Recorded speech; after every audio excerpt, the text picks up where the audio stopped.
So, how are the frozen water crystals photographed?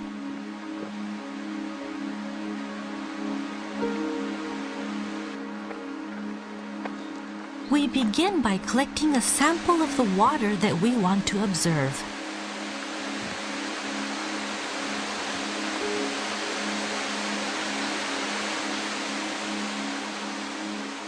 Here, our researcher is at Shiraito no Taki Falls, a well-known spring on the slopes of Mount Fuji.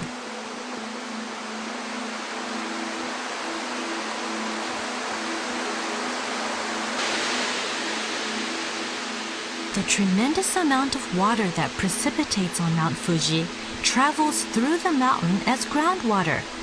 20 years later, it pours out as spring water here at the Shiraito no Taki Falls, where the water flow amounts to more than 100,000 tons per day.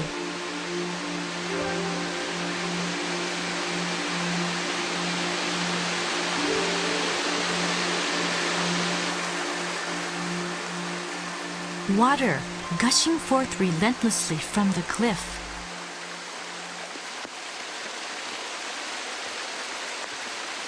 In search of water, our researcher is approaching an area just below the fall. He is filling the container with fresh water.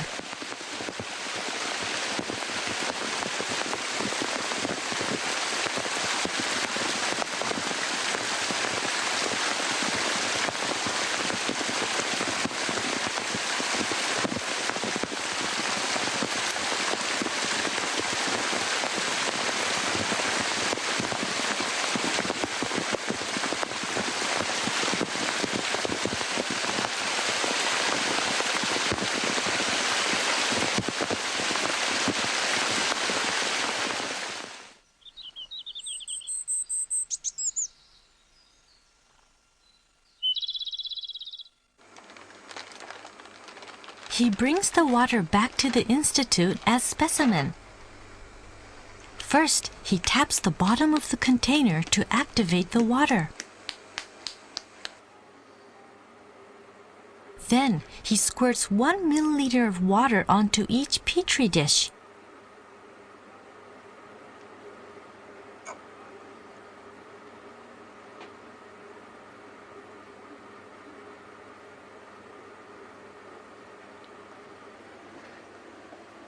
In order to obtain a more accurate crystallization trend, we create 50 frozen samples of every water specimen.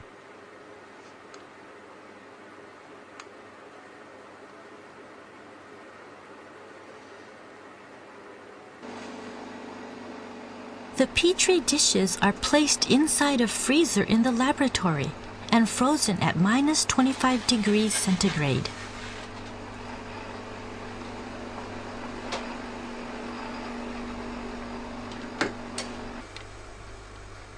The crystals are then examined inside our laboratory, where the temperature remains at a constant -5 degrees centigrade.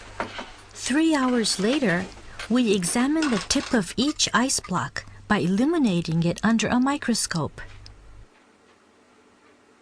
The crystals start to grow and expand as the temperature of the ice tip rises under the microscope.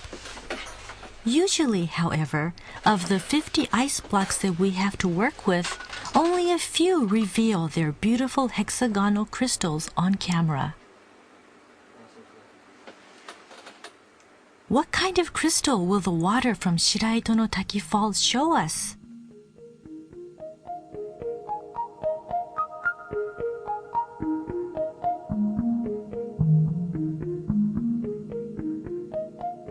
A beautiful hexagonal crystal with delicate trimmings growing slowly from the 6 points of the hexagonal core.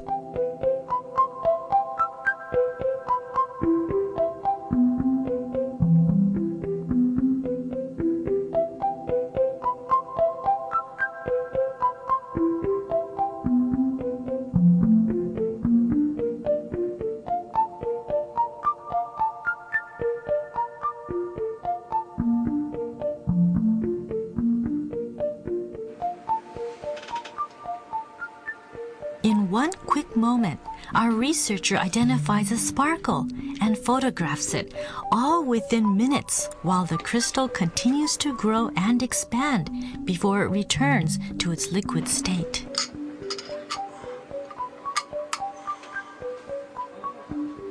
A lateral view of the ice block reveals a protrusion at the top. That is because rather than growing two-dimensionally, water crystals grow three-dimensionally from the center of the core out.